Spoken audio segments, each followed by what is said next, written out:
أعوذ بالله من الشيطان الرجيم. بسم الله الرحمن الرحيم. الحمد لله الذي أنزل على عبده الكتاب ولم يجعل له عوجا قيما لينذر بأسا شديدا من لدنه ويبشر المؤمنين الذين يعملون الصالحات أن لهم أجرا حسنا ماكثين فيه أبدا وينذر الذين قالوا اتخذ الله ولدا ما لهم به من علم ولا لآبائهم كبرت كلمة تخرج من أفواههم إن يقولون إلا كذبا فلعلك باخع نفسك على آثارهم إن لم يؤمنوا بهذا الحديث أسفا إنا جعلنا ما على الأرض زينة لها لنبلوهم أيهم أحسن عملا وإنا لجاعلون ما عليها صعيدا جرزا أم حسبت أن أصحاب الكهف والرقيم كانوا من آياتنا عجبا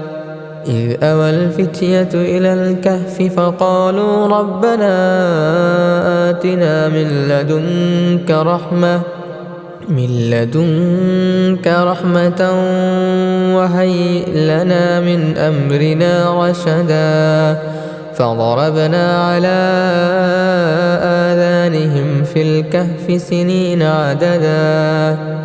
ثم بعثناهم لنعلم أي الحزبين أحصى لما لبثوا أمدا نحن نقص عليك نبأهم بالحق إنهم فتية آمنوا بربهم وزدناهم هدى وربطنا على قلوبهم إذ قاموا فقالوا ربنا رب السماوات والأرض لن ندعو من دونه إلها ربنا رب السماوات والأرض لن ندعو من دونه إلها لقد قلنا إذا شططا هؤلاء قومنا اتخذوا من دونه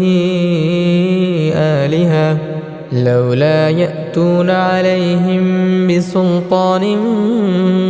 بين فمن أظلم ممن افترى على الله كذبا وإذ اعتزلتموهم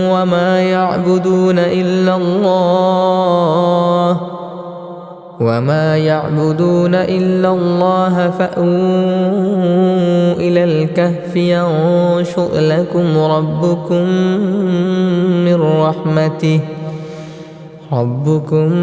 من رحمته ويهيئ لكم من أمركم مرفقا وترى الشمس إذا طلعت تزاور عن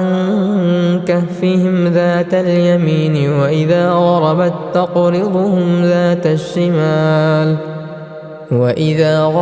تقرضهم ذات الشمال وهم في فجوة منه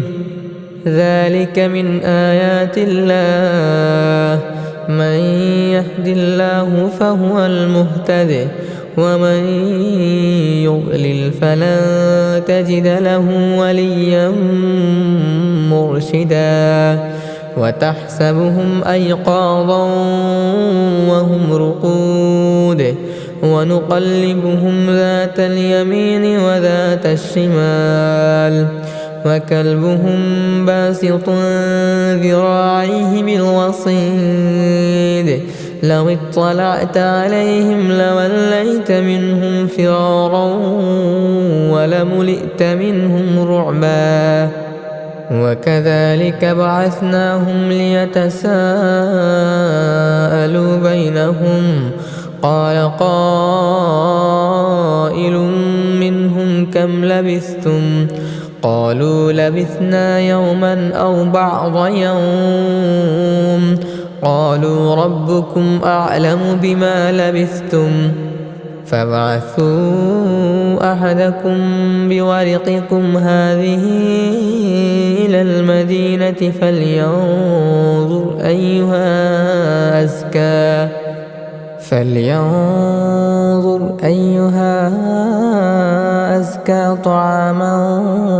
فليأتكم برزق منه وليتلطف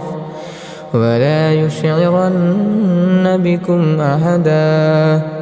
إنهم إن يظهروا عليكم يرجموكم أو يعيدوكم في ملتهم ولن تفلحوا إذا أبدا وكذلك أعثرنا عليهم ليعلموا أن وعد الله حق وأن الساعة لا ريب فيها إذ يتنازعون بينهم أمرهم فقالوا ابنوا عليهم بنيانا ربهم أعلم بهم قال الذين غلبوا على أمرهم لنتخذن عليهم مسجدا سيقولون ثلاثة رابعهم كلبهم ويقولون خمسة سادسهم كلبهم رجما بالغيب ويقولون سبعة وثامنهم كلبهم قل ربي أعلم بعدتهم ما يعلمهم إلا قليل فلا تمار فيهم إلا مراء ظاهرا ولا تستفت فيهم منهم أحدا ولا تقولن لشيء إني فاعل ذلك غدا إلا أن يشاء الله واذكر ربك إذا نسيت وقل عسى أن يهديني ربي لأقرب من هذا رشدا ولبثوا في كهفهم 300 سنين وازدادوا 9 قل الله أعلم بما لبثوا له غيب السماوات والأرض أبصر به وأسمع ما لهم من دونه من ولي ولا يشرك في حكمه أحدا واتل ما أوحي إليك من كتاب ربك لا مبدل لكلماته ولا تجد من دونه ملتحدا واصبر نفسك مع الذين يدعون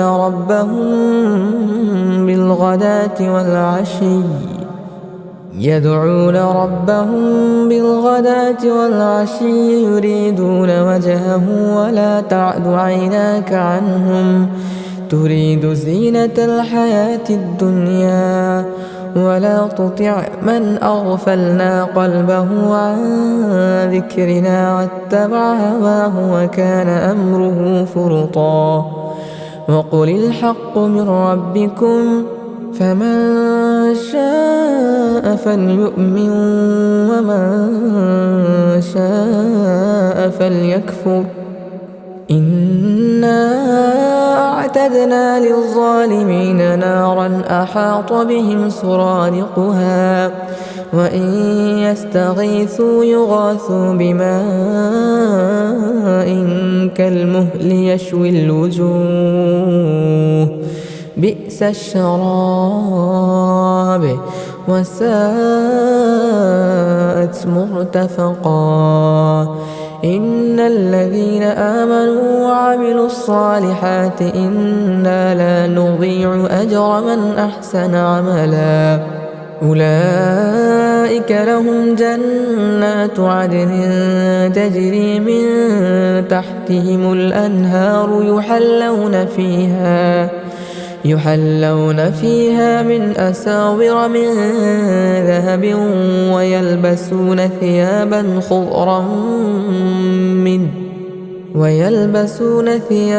خضرا من سندس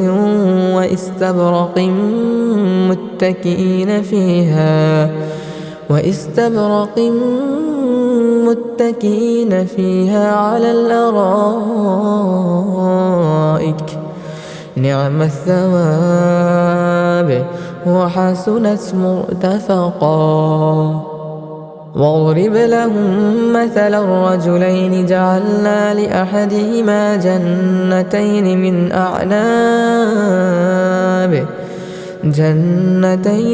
أعناب وحففناهما بنخل وجعلنا بينهما زرعا كلتا الجنتين آتت أكلها ولم تظلم منه شيئا وفجرنا خلالهما نهرا وكان له ثمر فقال لصاحبه وهو يحاوره أنا أكثر منك مالا وأعز نفرا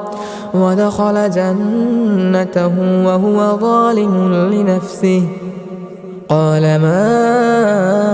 أظن أن تبيد هذه أبدا وما أظن الساعة قائمة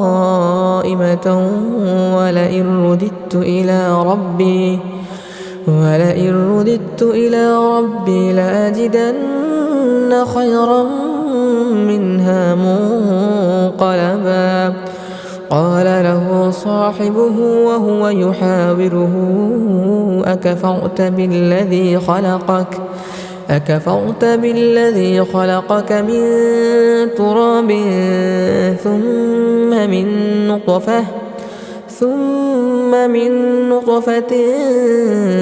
ثم سواك رجلا لكن هو الله ربي ولا أشرك بربي أحدا ولولا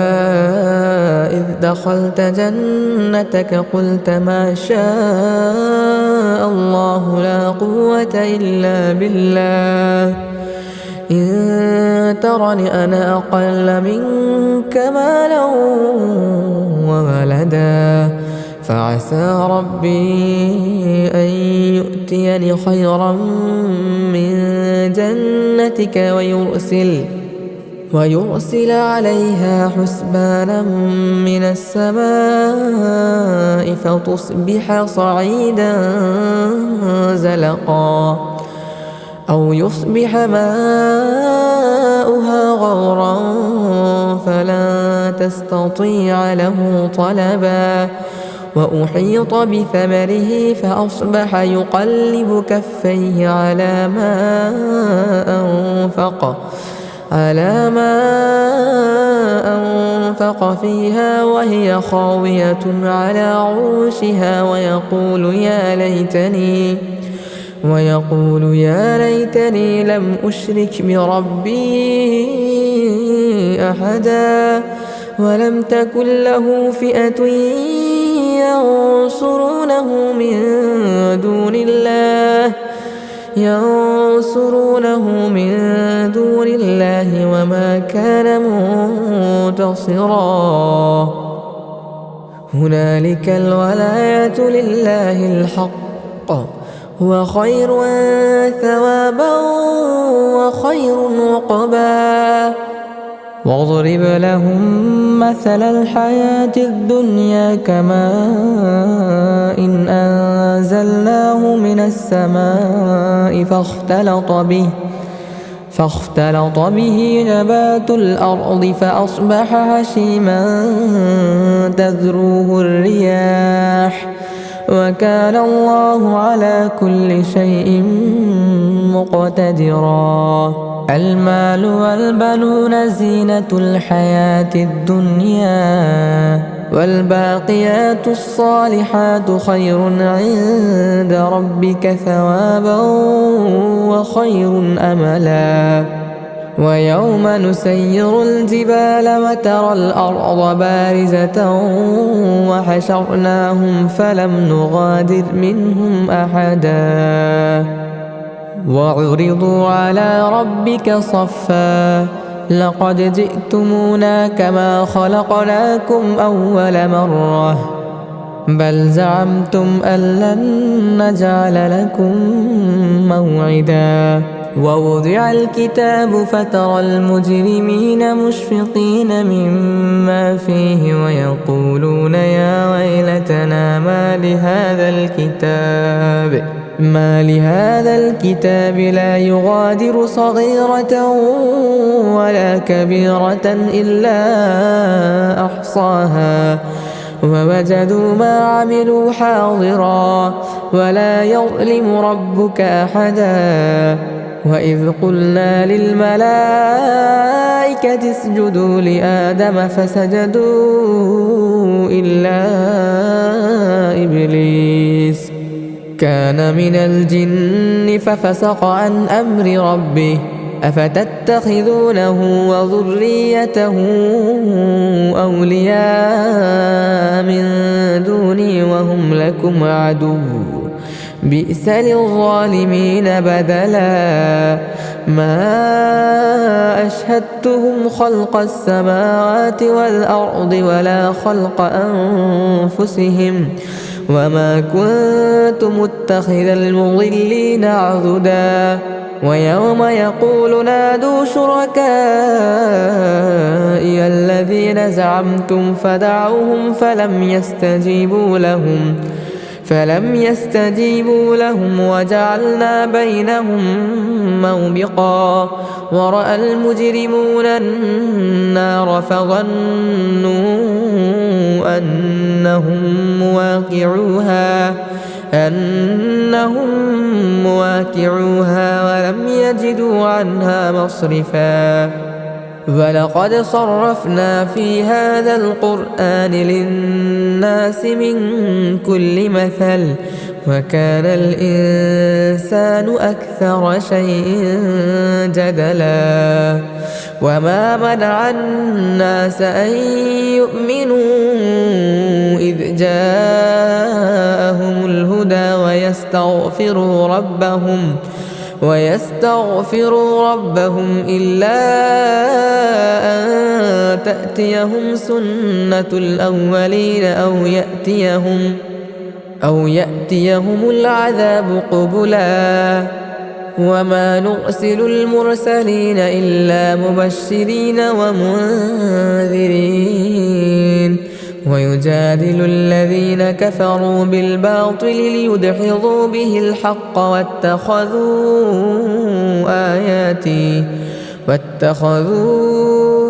آياتي وما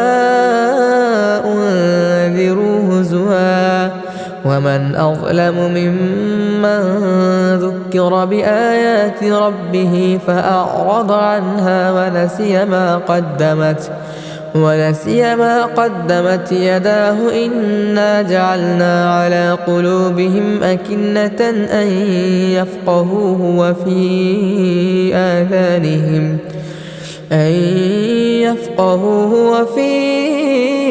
آذانهم وقرا وإن تدعهم إلى الهدى فلن يهتدوا إذا أبدا وربك الغفور ذو الرحمة لو يؤاخذهم بما كسبوا لعجل لهم العذاب بل لهم موعد لن يجدوا من دونه موئلا وتلك القرى أهلكناهم لما ظلموا وجعلنا لمهلكهم موعدا وإذ قال موسى لفتاه لا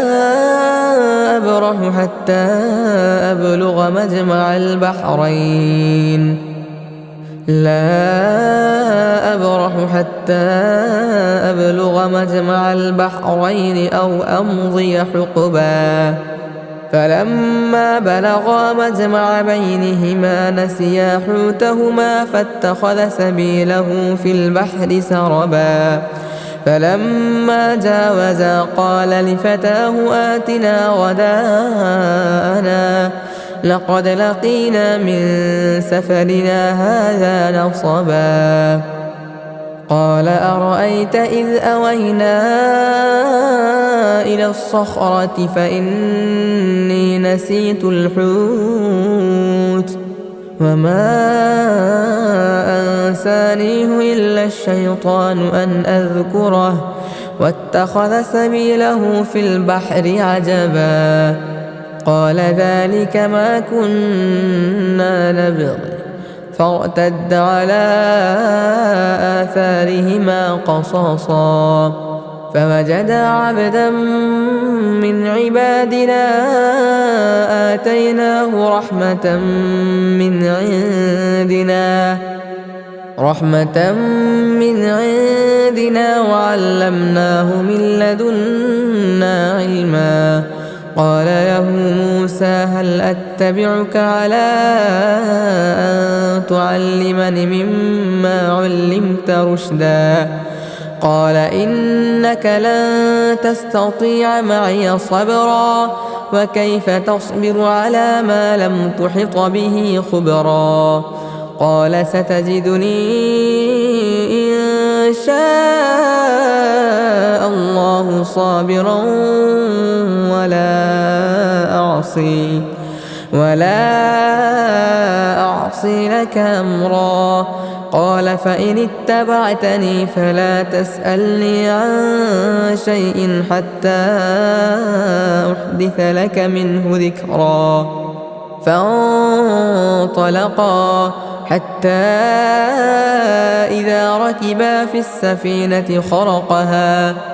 قال أخرقتها لتغرق أهلها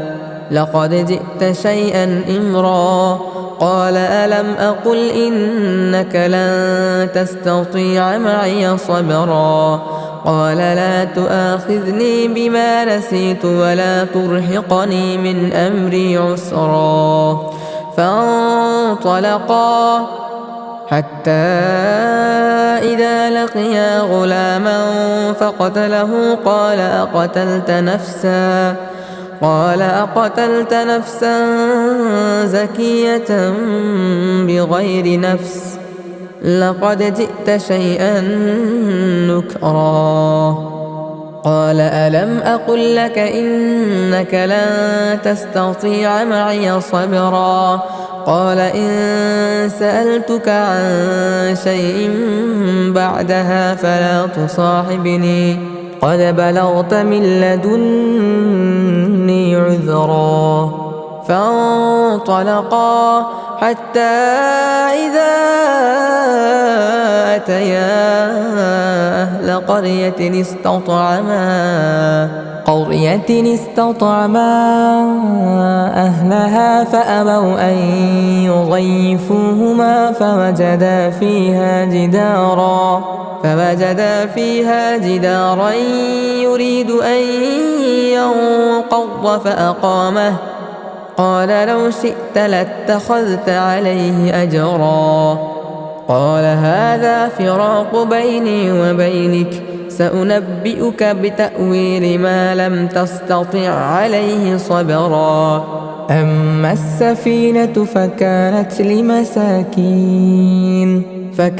لمساكين يعملون في البحر فأردت أن أعيبها وكان وراءهم ملك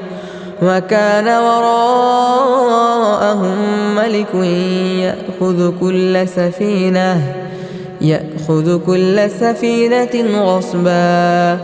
وأما الغلام فكان أبواه مؤمنين فخشينا أن يرهقهما طغيانا وكفرا فأردنا أن يبدلهما ربهما خيرا منه زكاة وأقرب رحما وأما الجدار فكان لغلامين يتيمين في المدينة وكان تحته كنز لهما وكان أبوهما صالحا فأراد ربك أن يبلغا أشدهما ويستخرجا كنزهما رحمة من ربك وما فعلته عن أمري ذلك تأويل ما لم تسطع عليه صبرا ويسألونك عن ذي القرنين قل سأتلو عليكم منه ذكرا إنا مكنا له في الأرض وآتيناه من كل شيء سببا فأتبع سببا حتى إذا بلغ مغرب الشمس وجدها تغرب في عين حمئة ووجد عندها قوما قلنا يا ذا القرنين إما أن تعذب وإما أن تتخذ فيهم حسنا قال أما من ظلم فسوف نعذبه ثم يرد إلى ربه فيعذبه عذابا نكرا وأما من آمن وعمل صالحا فله جزاء الحسنى وسنقول له من أمرنا يسرا ثم أتبع سببا حتى إذا بلغ مطلع الشمس وجدها تطلع على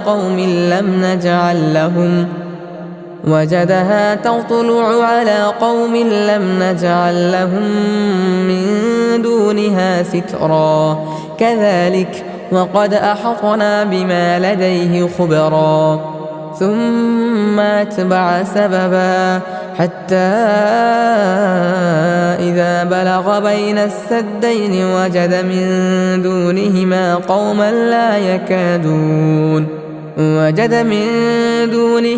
قوما لا يكادون يفقهون قولا قالوا يا ذا القرنين إن يأجوج ومأجوج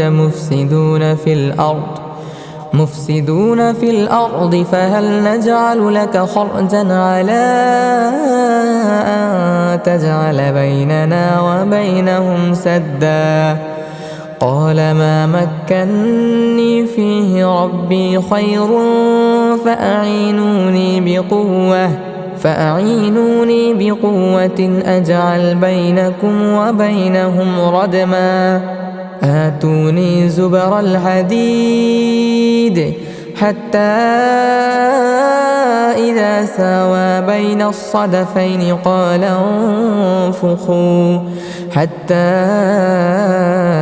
إذا جعله نارا قال آتوني أفرغ عليه قطرا فما استطاعوا أن يظهروه وما استطاعوا له نقبا قال هذا رحمة من ربي فإذا جاء وعد ربي جعله دكاء وكان وعد ربي حقا وتركنا بعضهم يومئذ يموج في بعض ونفخ في الصور فجمعناهم جمعا وعرضنا جهنم يومئذ للكافرين عرضا الذين كانت أعينهم في غطاء عن ذكري وكانوا لا يستطيعون سمعا أفحسب الذين كفروا أن يتخذوا عبادي من دوني أولياء إنا أعتدنا جهنم للكافرين نزلا قل هل ننبئكم بالأخسرين أعمالا الذين ضل سعيهم في الحياة الدنيا وهم يحسبون أنهم يحسنون صنعا أولئك الذين كفروا بآيات ربهم ولقائه فحبطت أعمالهم فلا نقيم لهم يوم القيامة وزنا ذلك جزاؤهم جهنم بما كفروا واتخذوا آياتي ورسلي هزوا إن الذين آمنوا وعملوا الصالحات كانت لهم جنات الفردوس نزلا خالدين فيها لا يبغون عنها حولا قل لو كان البحر مدادا لكلمات ربي لنفد البحر قبل أن تنفد